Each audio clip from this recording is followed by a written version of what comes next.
Lab हम क्या start करेंगे, कैपेसिटर। ये कैपेसिटर क्या होता है, ठीक है। बट इस कैपेसिटर से पहले हमको पता होना चाहिए कि हम कैपेसिटर का यूज क्यों करते हैं।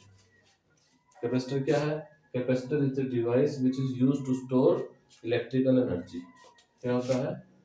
Is a device which is used to store electrical energy।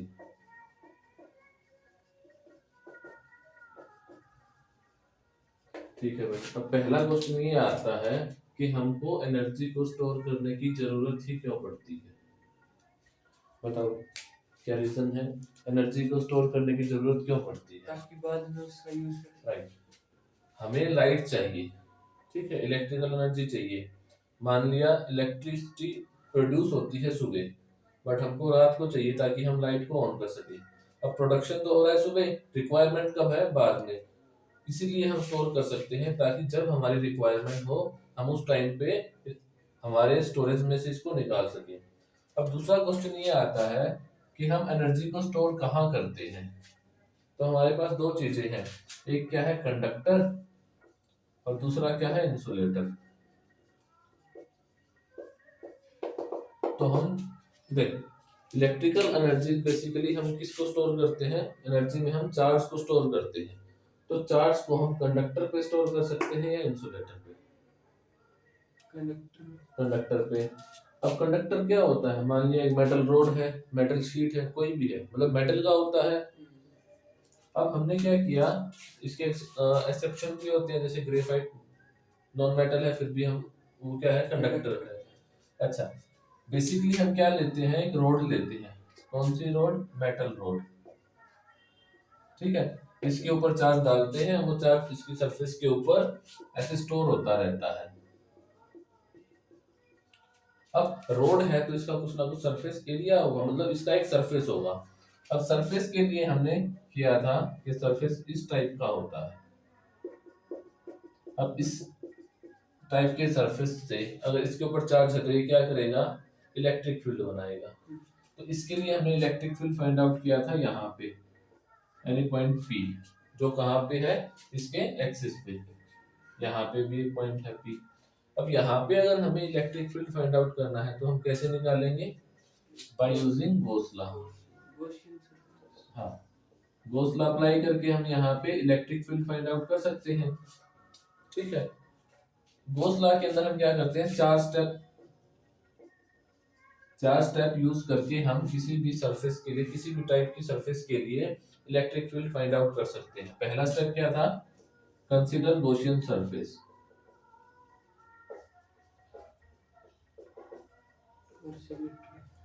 और इस सरफेस के लिए हम क्या करते हैं, ई एंड थीटा के बीच में सिमेट्री डिफाइन करते हैं, ठीक है भाई। दूसरा हम क्या करते हैं, कैलकुलेट ई डी एस, ई डॉट डी एस। ये डी एस क्या है, D S is the surface area vector, area vector होता है। थर्ड क्या है, कैलकुलेट टोटल चार्ज। और चौथा क्या है, अप्लाई गॉस लॉ। और गॉस लॉ क्या है, E dot D S is equals to Q by epsilon naught. ये चार स्टेप से हम इसका इलेक्ट्रिक फील्ड फाइंड आउट कर सकते हैं। लेकिन हम तो कैपेसिटर पढ़ रहे थे, हम यहाँ पे क्यों आए। इसका यूज क्या है कि देखिए ये एक सरफेस है, ठीक है, इसके इस साइड भी चार्ज होगा, इस साइड भी। बट ये याद रखो दोनों साइड चार्ज किसके होता है, शीट के। सरफेस के एक ही साइड चार्ज होता है। ये सरफेस ली है तो इसके इसी साइड चार्ज होगा, अगर ये शीट है तो इसके दोनों साइड चार्ज होगा, ठीक है। अब शीट के लिए इलेक्ट्रिक फील्ड कितना आया था, E is equal to sigma by 2 epsilon naught, ये आया था इसके लिए। हाँ, दोनों तरफ के लिए यही आया था। अच्छा भाई, अब क्या हो, कैपेसिटर क्या कहता है, कैपेसिटर ये बोलता है कि हम चार्ज को स्टोर करेंगे, बट हम नहीं चाहते कि इसका पोटेंशियल राइज हो। पोटेंशियल समझ में आता है ना क्या होता है, कि उस जगह की करेक्टरिस्टिक कि वहां पे कितना हम एनर्जी का यूज कर सकते हैं। फॉर एग्जाम्पल अगर हमारे पास एक बकेट है, ठीक है, इसके अंदर कितना पानी आ सकता है, मान लिया 20 लीटर पानी आ सकता है, 20 लीटर। क्या इसमें आप 20 लीटर से ज्यादा पानी स्टोर कर सकते हो? इसकी कैपेसिटी कैपेसिटी ही 20 है, तो 20 से ज्यादा नहीं कर सकते ना। अगर पानी की सप्लाई आ रही है और ये बाल्टी पूरी भर गई तो क्या होगा? पानी बाहर निकल जाएगा। ऐसा ही किस केस में होता है? चार्ज के केस में होता है। अब एक कंडक्टर की कैपेसिटी है कि वो कितना चार्ज स्टोर कर सकती है। अब उससे ज्यादा अगर चार्ज डालेंगे तो क्या करेगा? वो लीक करेगा।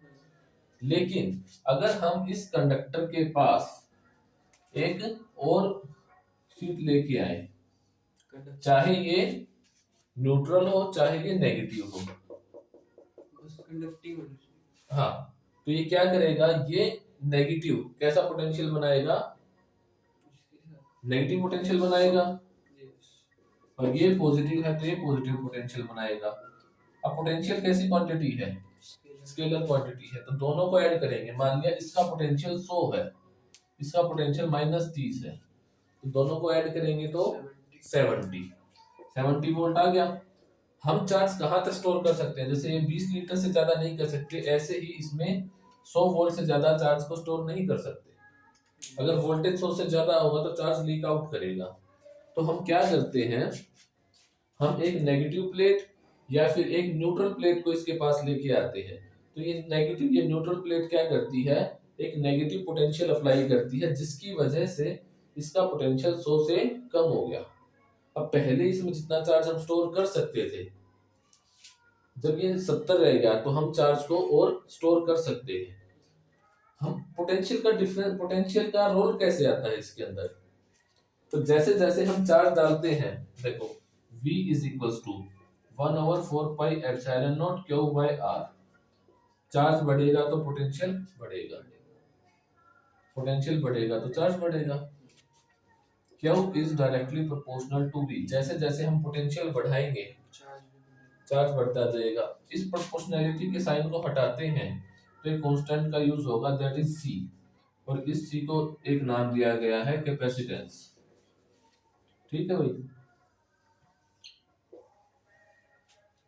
अब कैपेसिटेंस एक नई क्वांटिटी आई है, तो कोई भी नई क्वांटिटी बनती है तो उसके लिए हम क्या करते हैं? उसके लिए हम उसकी डायमेंशन, उसकी यूनिट, दोनों चीजें फाइंड आउट करते हैं।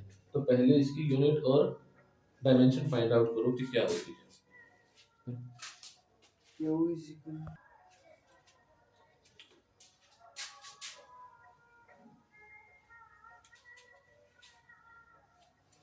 ये देखो भाई, यहाँ पे हमारे पास एक क्वांटिटी है कैपेसिटेंस, तो C को हम लिख सकते हैं Q/V। चार्ज की यूनिट क्या होती है? कूलम, और वोल्ट की, इसकी पोटेंशियल की वोल्ट। तो कैपेसिटेंस की यूनिट क्या आ गई? Coulomb per volt. ठीक है, लेकिन इसका एक अलग से नाम होता है जिसको बोलते हैं फैरेड। ठीक है, ये भी किसकी यूनिट है? कैपेसिटेंस की। लेकिन ये बहुत बड़ी यूनिट होती है। कैपेसिटेंस को हम बेसिकली किस में नापते हैं? माइक्रो फैरेड में या फिर नैनो फैरेड या फिर पिको फैरेड। अब ऐसा क्यों होता है ये भी बताएंगे कि ऐसा क्यों, कि इसमें क्यों नापते हैं हम, फैरेड में क्यों नहीं नापते हैं। अभी तो ये इसकी यूनिट हो गई, हमें इसकी डायमेंशन भी बतानी है। तो डायमेंशन हम किस फॉर्म में बताते हैं? जो 7 फंडामेंटल क्वांटिटीज हैं हम उस फॉर्म में बताते हैं। ठीक है, फंडामेंटल क्वांटिटीज कौन सी है? मास, लेंथ, टाइम, करंट। आगे वाली छोड़ दो, हमारा काम यहाँ तक हो जाएगा। ठीक है, आगे क्या आता है वैसे? लुमिनस इंटेंसिटी, मोल, कैंडेला, जो भी है। अच्छा अभी देखो, वोल्टेज, पोटेंशियल को हम किस फॉर्म में लिख सकते हैं?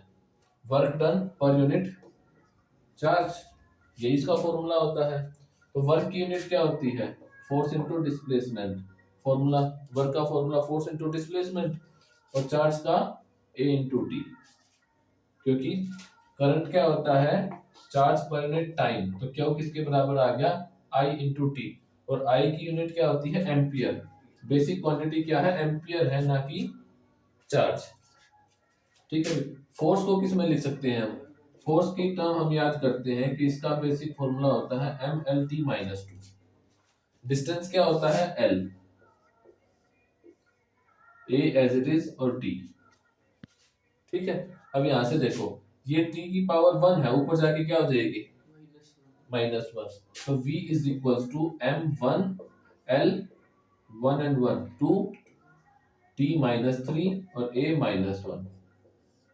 ये डायमेंशनल फॉर्मूला हो गया किसका? पोटेंशियल का। लेकिन ये तो पोटेंशियल का आया, हमें किसका फाइंड आउट करना है? कैपेसिटेंस का। तो C किसके बराबर होता है? Q/V। यही होता है। तो Q की जगह हमने AT पुट कर दिया और V की जगह m1L2 T-3 और A-1। अब देखो क्या होगा, C एज इट इज, ये m ऊपर जाएगा तो -1, L ऊपर जाएगा तो -2, T ऊपर जाएगा तो +3 और एक T पहले है तो T की पावर +4। A की पावर -1 है और एक ये है, कैंसिल हो जाएगा। कैसे कैंसिल होगा? ये -1 है, ऊपर जाके +1 हो जाएगा तो A की पावर 2। ये हमारा डायमेंशनल फॉर्मूला बन गया किसका? कैपेसिटेंस का। क्लियर है? एक बार चेक करो, दोबारा निकाल के देखो कितना post.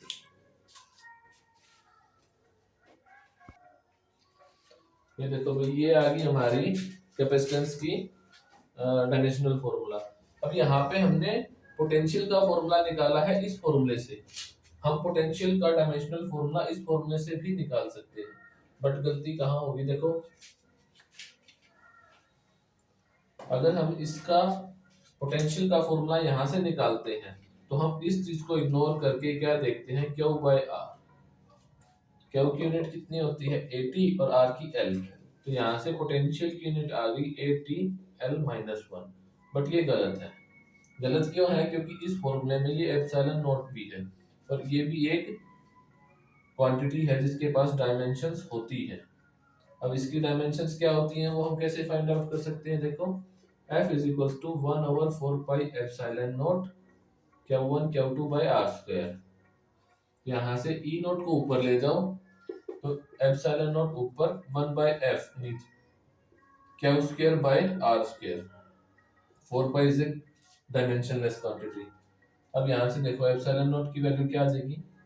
A² T² divide by mLt-2 L²। जब हम इसको सोल्व करेंगे तो यहाँ से हमारी एप्सिलॉन नॉट की वैल्यू आ गई। अगर इस फॉर्मूले से निकालना है तो ये एप्सिलॉन नॉट की वैल्यू भी यहाँ पे पुट करनी पड़ेगी। इस वैल्यू को यहाँ पुट करोगे तब हमारा आंसर आएगा। अब देखो mLt-2 L³ हो गया और एक L नीचे आ जाएगी, तो हमारा वही आंसर आ जाएगा कैपेसिटेंस का। ठीक है भाई? अच्छा, ये हमने कैपेसिटेंस निकाल दिया। अब क्वेश्चन आता है कि हम कितना चार्ज स्टोर कर सकते हैं। जो ये स्ट्रक्चर बना है, जो ये कॉन्फ़िगरेशन बनी है, इसका एक स्पेशल नाम है जिसको हम बोलते हैं पैरेलल प्लेट कैपेसिटर। क्या बोलते हैं? Parallel plate capacitor.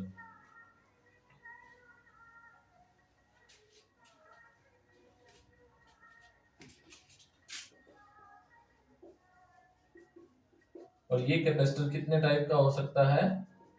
3 टाइप का। एक तो ये इस शेप में हो गया, एक स्फेरिकल कैपेसिटर होता है। अंदर वाला प्लस ले लिया, बाहर वाला माइनस ले लिया, या बाहर वाला प्लस अंदर वाला माइनस। और एक सिलेंड्रिकल शेप में होता है।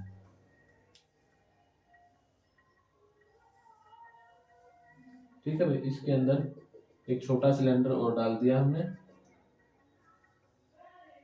ये देखो, ये पैरेलल है, ये एक्सिस और ये एक्सिस, इन दोनों का एक्सिस ये है, पैरेलल हो गया।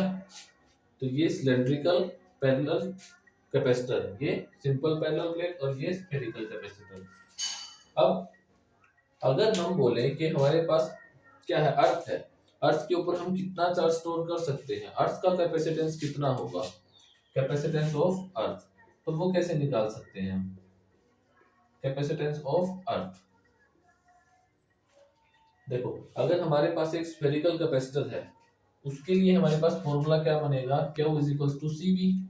हमको ये C निकालना है, तो C की वैल्यू Q/V, ये फॉर्मूला है। अब देखो यहां से हम क्या कर सकते हैं, ये V क्या है, वोल्टेज। अर्थ के केस में अगर हम निकालना चाहें, तो अभी देखो हमने ये फॉर्मूला है हमारा, हमने मान लिया लेट चार्ज ऑन अर्थ। वैसे अर्थ के ऊपर चार्ज नहीं होता, हमने मान लिया कि इसके ऊपर चार्ज कितना है, Q चार्ज है।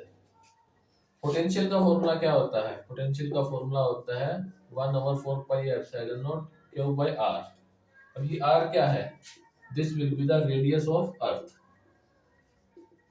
ठीक है भाई, चलो ये हमने Q निकाल लिया, ये V निकाल लिया, इसको फॉर्मूले में पुट कर दो, तो C is equal to Q/V।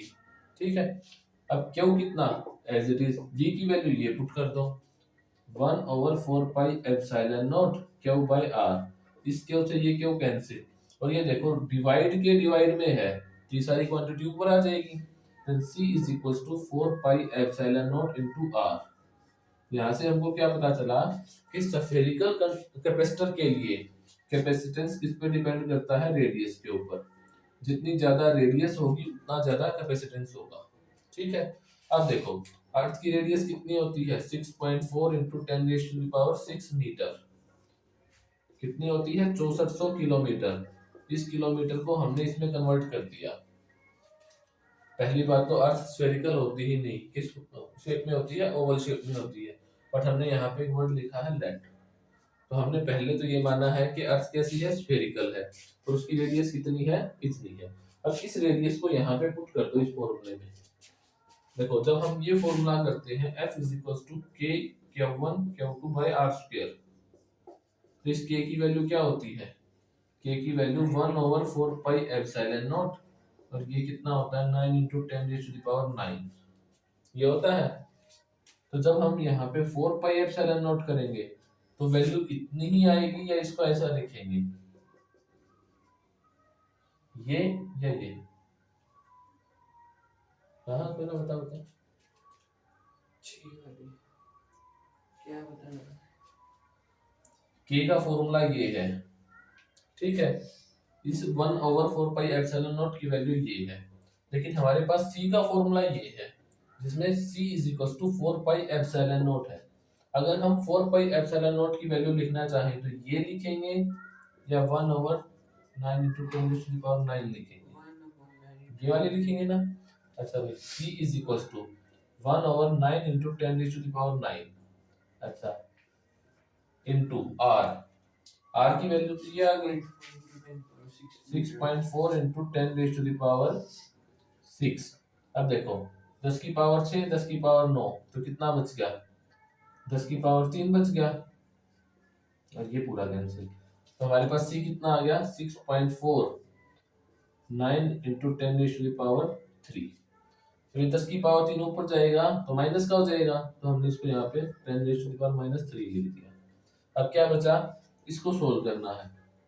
जब इसको सोल्व करेंगे तो कितना आ जाता है, 0.711 मल्टीप्लाइड बाय 10⁻³ इसको सोल्व करके देखिए, यही आएगा 9 सते 63, एक बच गया, फिर 9 इंटू 1। ठीक है, अब देख जब हम इसको सोल्व करते हैं 0.711, इसको क्या लिख सकते हैं, पॉइंट हटा दे, 1 2 3 के बाद पॉइंट है, तो क्या आ जाएगा, 10 की पावर 3 नीचे आ जाएगा। अब इस 10 की पावर 3 को ऊपर लेके जाएंगे तो फिर से क्या बन जाएगा, 10⁻³ इस अकेले की जगह हमने ये वैल्यू पुट कर दी, 711 गुना 10 की पावर -3, और एक 10 की पावर -3 पहले ही था, तो टोटल कितना हो गया, बेस सेम हो तो पावर्स ऐड हो जाती हैं, तो ये 10 की पावर -6। अब देख 711, 10 की पावर -6 को हम क्या लिख सकते हैं, माइक्रो। 10 की पावर -9 को क्या लिख सकते हैं, नैनो। तो ये किस में आ गया, 711 माइक्रो, और इसकी यूनिट क्या होती है, फेरेड, तो माइक्रो फेरेड। जब मैंने यूनिट लिखी थी कैपेसिटेंस की फेरेड, तो मैंने बोला था कि फेरेड बहुत ज्यादा यूनिट होती है। हम इसको किस में यूज करते हैं, माइक्रो फेरेड में, नैनो फेरेड में, या पीको फेरेड में। समझ में आया क्यों करते हैं, क्योंकि अर्थ इतनी बड़ी है, उसके ऊपर ही हम इतना कैपेसिटेंस रख सकते हैं, उसके ऊपर हम टोटल इतना चार्ज स्टोर कर सकते हैं। Is it clear? अब देख C की वैल्यू क्या है, Q by V। If Q is equals to 1 coulomb, V is equals to 1 volt, then capacitance of earth is equal to 1 farad। But क्या हम 1 कूलम चार्ज स्टोर कर सकते हैं? तो आंसर है नहीं कर सकते, क्योंकि 1 फैरेड बहुत ज्यादा हो जाएगा। इसका कितना है, 10 की पावर 6 गुना। ठीक है, तो इतना चार्ज हम यहाँ पे स्टोर नहीं कर सकते। Is it clear? देखो भाई, हमने अभी एक अरेंजमेंट बनाया था जिसको हमने नाम दिया था कि इसको बोलते हैं पैरेलल प्लेट कैपेसिटर। बट ये बनता कैसे है इसके बारे में देखते हैं। पहले हमने क्या लिया, एक शीट ली खाली ये, इसके ऊपर पॉजिटिव चार्ज है। अब इसका क्या है, सरफेस एरिया है, तो टोटल चार्ज कितना होगा, क्यू। लेकिन ये कितने एरिया पे है, एस एरिया पे है, तो इसको हमने बोल दिया कि इसकी सरफेस चार्ज डेंसिटी कितनी है, सिग्मा है, that is sigma is equal to charge per unit area. अगर यहाँ पे हम टोटल चार्ज निकालना चाहें तो Q is equal to sigma into S. This will be the equation number 1। अब हमें इस शीट की वजह से क्या निकालना है, इलेक्ट्रिक फील्ड निकालना है। किस पॉइंट पे, इस पी पॉइंट पे। तो हम क्या करते हैं, यहाँ से पहला स्टेप किसका यूज कर रहे हैं, हम गॉस लॉ का। अभी बताया था कि इसको 4 स्टेप से करेंगे। पहला स्टेप क्या है, गॉसियन सरफेस। तो हमने यहाँ पे गॉसियन सरफेस कंसीडर की। अगर देखो हम यहाँ पे स्फेरिकल सरफेस कंसीडर करें, ये हमने स्फेरिकल सरफेस कंसीडर की, तो यहां से ये डिस्टेंस अलग हो गया, यहां से ये डिस्टेंस सेम है, ये रेडियस के बराबर है। लेकिन हम इस सेंटर से ही क्यों लेंगे, शीट पूरी ऐसी है, इसके लिए यहां से डिस्टेंस जाएगी, इसके लिए यहां से डिस्टेंस जाएगी, तो ये डिस्टेंस अलग अलग हो जाएगा। दूसरा, पॉजिटिव चार्ज से क्या निकलती है, इलेक्ट्रिक फील्ड निकलती है, तो ये हमने इलेक्ट्रिक फील्ड निकाल दी। अब देखो यहाँ पे इलेक्ट्रिक फील्ड की डायरेक्शन ये है और एरिया वेक्टर की डायरेक्शन ये है। इलेक्ट्रिक फील्ड ये, एरिया वेक्टर ये, तो एंगल ये हो गया। अगर इस पॉइंट पे देखेंगे तो इलेक्ट्रिक फील्ड की डायरेक्शन ये है, एरिया वेक्टर की डायरेक्शन ये है। एंगल क्या कर रहा है, वेरी कर रहा है। हमें ऐसा सरफेस कंसीडर करना है जिसके लिए हम सिमेट्री डिफाइन कर सके कि यहाँ पे थीटा इतना ही रहेगा, इस पर्टिकुलर एरिया में ये थीटा इतना ही रहेगा। तो स्फेरिकल सरफेस तो सही नहीं है, तो इसके लिए हम क्या करते हैं, सिलेंड्रिकल सरफेस मान के देखते हैं कि वो कैसी होगी। तो देखो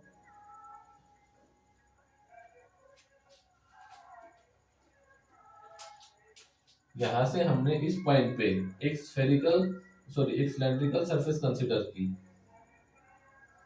ये देखो ये क्या है, जैसे ये पेन है, ये पेन है, ये क्या है, एक सिलेंड्रिकल सरफेस है।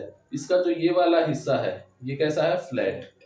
ये वाला हिस्सा भी कैसा है, फ्लैट। बट जो ये हिस्सा है ये कैसा है, कर्व। तो इसको हमने डिवाइड कर दिया 3 पार्ट के अंदर। ये क्या है, ये फ्लैट सरफेस नंबर 1 है, ये वाली फ्लैट सरफेस नंबर 2 है, और ये वाली सरफेस कैसी है, कर्व। ठीक है भाई।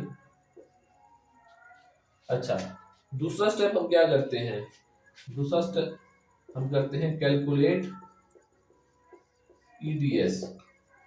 और ईडीएस को हम क्या लिख सकते हैं, ईडीएस कोस थीटा। अब यहाँ पे थीटा आ गया तो हमें क्या करना है, इसके लिए सिमेट्री डिफाइन करनी है, थीटा कितना होगा। देखो ये पॉजिटिव चार्ज है तो यहाँ से इलेक्ट्रिक फील्ड की डायरेक्शन ये होगी, और यहाँ पे सरफेस एरिया की डायरेक्शन भी ये है। तो ईबीसी डायरेक्शन में, डीएसबीसी डायरेक्शन में, तो थीटा कितना, 0। अब देखो प्लस है तो इलेक्ट्रिक फील्ड की डायरेक्शन ये होगी। सही है या गलत है, गलत है। क्यों, क्योंकि प्लस में से हमेशा इलेक्ट्रिक फील्ड लाइंस निकलती है, तो इसकी इस साइड जो सरफेस होगी तो उसमें से भी तो इस डायरेक्शन में निकलेगी। तो यहाँ पे इलेक्ट्रिक फील्ड की डायरेक्शन ये है, एरिया वेक्टर की डायरेक्शन ये है, तो थीटा कितना, अगेन 0 डिग्री। अब बात आती है कर्व सरफेस के ऊपर। यहाँ पे इलेक्ट्रिक फील्ड की डायरेक्शन ये है, लेकिन इस पॉइंट पे अगर एरिया देखें तो एरिया वेक्टर किस डायरेक्शन में है, एंगल कितना 90 डिग्री। इस पूरी कर्व सरफेस पे कहीं भी देख लो, इलेक्ट्रिक फील्ड की डायरेक्शन इस पॉइंट पे देखोगे तो ये है, लेकिन एरिया वेक्टर ये है, तो थीटा कितना 90 डिग्री। इस चीज को हमने यहाँ पे, जो ये पूरी की पूरी सरफेस कंसीडर की है, इसको तीन पार्ट में डिवाइड कर दिया। E D S cos theta for flat surface 1, इसके लिए ये लिख दिया, plus E D S cos theta flat surface 2 plus E D S cos theta curve surface, और इनके लिए हमने एंगल की वैल्यूज पुट कर दी। फ्लैट 1 के लिए थीटा कितना 0, तो हमने कोस 0 डिग्री पुट कर दिया। फ्लैट 2 के लिए भी 0 डिग्री और इसके लिए कोस 90 डिग्री।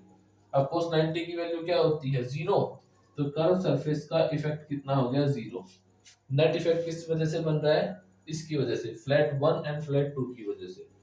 अब देखो कोस 0 की वैल्यू कितनी होती है 1, तो इसको हटा देंगे। कोस 0 की वैल्यू कितनी 1, इसको हटा देंगे और ये पूरा हट गया।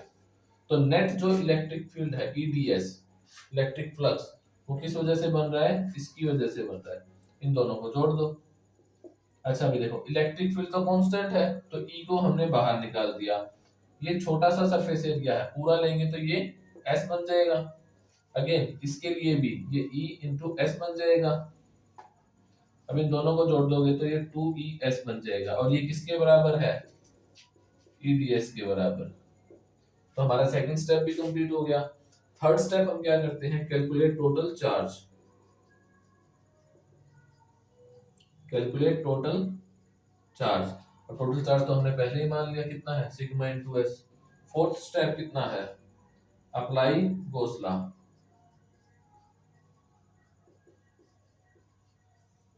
और ये क्या होता है, सिग्मा सॉरी ये EDS is equal to Q by epsilon naught. EDS की वैल्यू हमने फाइंड आउट कर दी, कितनी है 2ES।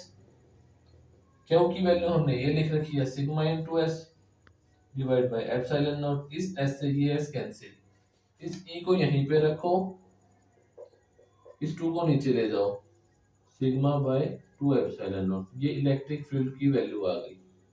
ठीक है भाई, ये सिर्फ इस अकेली शीट के लिए आई है। अब इसके अंदर स्पेशल केस क्या आता है, अगर हम यहां से एक और इसके पैरेलल में एक और शीट रख देते हैं तो क्या होगा,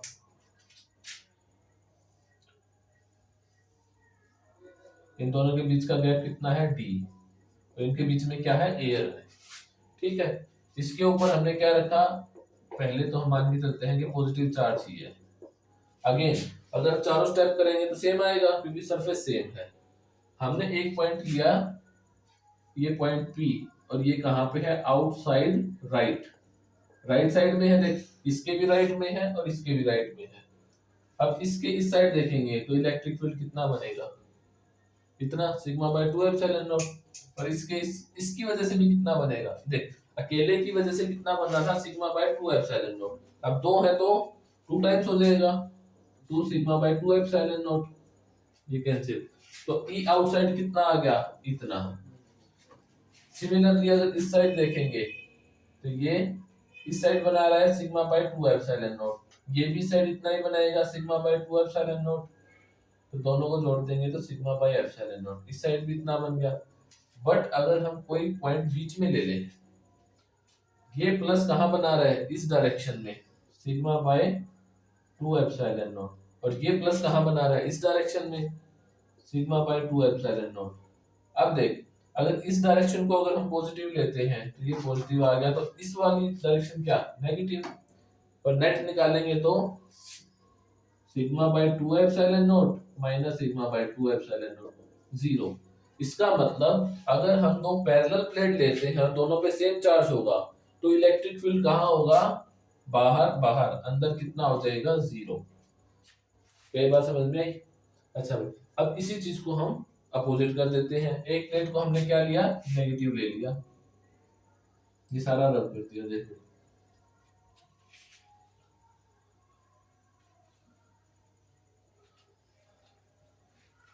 अब हमने क्या किया, दोनों में से एक प्लेट पॉजिटिव और एक प्लेट नेगेटिव ले ली।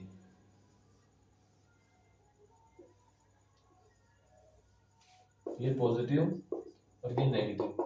हमने मान लिया जो ये प्लेट है इसकी सरफेस चार्ज डेंसिटी कितनी है, sigma 1, that is Q by S1, ठीक है। और इसकी कितनी है, सिग्मा 2, क्यू बाय S2, ठीक है।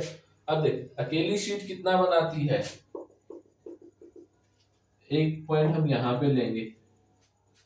हमने बोला था सिग्मा, ये इलेक्ट्रिक फील्ड कितना बनाती है, sigma by 2 epsilon not.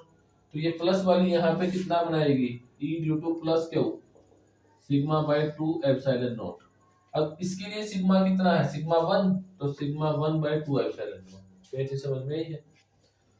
Negative वाली यहाँ पे कितना बनाएगी, तो आंसर है देख, अगर प्लस लोगे तो प्लस का बनाएगी, माइनस लो तो माइनस का बनाएगी।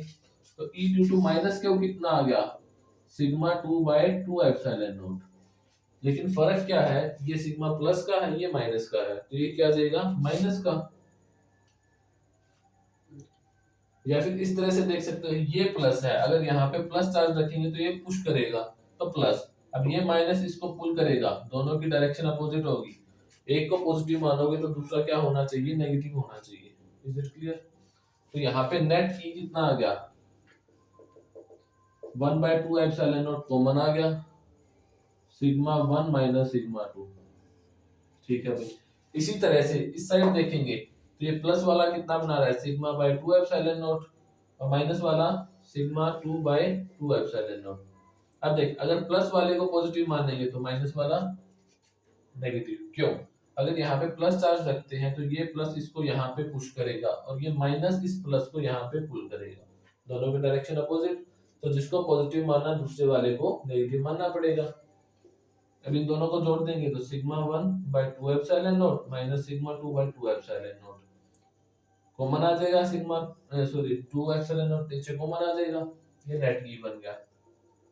अब अंदर देखो, अगर यहाँ पे कोई पॉइंट है और यहाँ पे हम कोई चार्ज रखते हैं तो ये प्लस वाला इसको यहाँ पे पुश करेगा और इसकी इलेक्ट्रिक फील्ड कितने, सिग्मा 1 बाय 2 एप्सिलॉन नॉट। अब ये माइनस क्या करेगा, ये माइनस भी इसको यहाँ पे पुल करेगा। अब देख दोनों की डायरेक्शन क्या होगी, सेम, तो ये भी क्या बनाएगा, सिग्मा 2 बाय 2 एप्सिलॉन नॉट, दोनों प्लस के हो गए। अब नेट ई निकालेंगे तो sigma 1 by 2 epsilon naught plus sigma 2 by 2 epsilon naught, 1 by 2 epsilon not common ले लिया, सिग्मा 1 प्लस सिग्मा 2।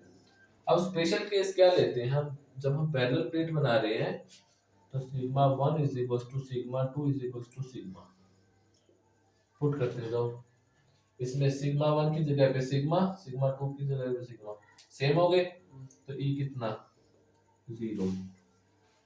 यहाँ पे देख सिग्मा 1 की जगह पे सिग्मा, सिग्मा 2 की जगह पे सिग्मा, नेट कितना, 0। अब यहाँ पे पुट करो, सिग्मा 1 की जगह पे सिग्मा, सिग्मा 2 की जगह पे सिग्मा, तो ये कितना बन गया, 2 सिग्मा। अब 2 से 2 कैंसिल, तो E इनसाइड कितना आ गया, सिग्मा बाय एप्सिलॉन नॉट, ठीक है भाई। जो हमने पहले किया था, अगर हम सेम चार्ज लेंगे दोनों पे तो बाहर इलेक्ट्रिक फील्ड बनेगा, अंदर नहीं बनेगा। अगर दोनों अलग अलग लेते हैं, एक पॉजिटिव एक नेगेटिव लेके चलते हैं तो क्या बनेगा, अंदर तो इलेक्ट्रिक फील्ड बनेगा बट बाहर इलेक्ट्रिक फील्ड 0 होगा। डिपेंड करता है कि दोनों की चार्ज डेंसिटी कितनी है। अगर चार्ज डेंसिटी अलग अलग है तो sigma 1 sigma 2, otherwise 0 and this, ठीक है। अब ये हमारी इलेक्ट्रिक फील्ड बनी, हमने यहाँ पे क्या लिया था, एरिया लिया था। क्या इस फॉर्मूले में कहीं एरिया है, तो यहाँ पे एक स्पेशल केस क्या आता है इसका, पैरेलल प्लेट के लिए। जो पैरेलल प्लेट के लिए इलेक्ट्रिक फील्ड बनती है does not depend on area of the plate, on area of the plate. दूसरा, क्या इसमें कहीं डिस्टेंस का जिक्र है, नहीं, तो E is independent of R। अब इसमें कंफ्यूज करने के लिए क्वेश्चन क्या पूछा जा सकता है, एक पैरेलल प्लेट कैपेसिटर है या फिर एक सिंगल प्लेट कैपेसिटर, कैपेसिटर छोड़ो सिंगल प्लेट है, ये क्या कर रही है, इतना डिस्टेंस पे इलेक्ट्रिक फील्ड बना रही है। आपसे पूछ लिया कि ये शीट है इतने डिस्टेंस पे कुछ इलेक्ट्रिक फील्ड बना दिया, इससे इलेक्ट्रिक फील्ड इज ई।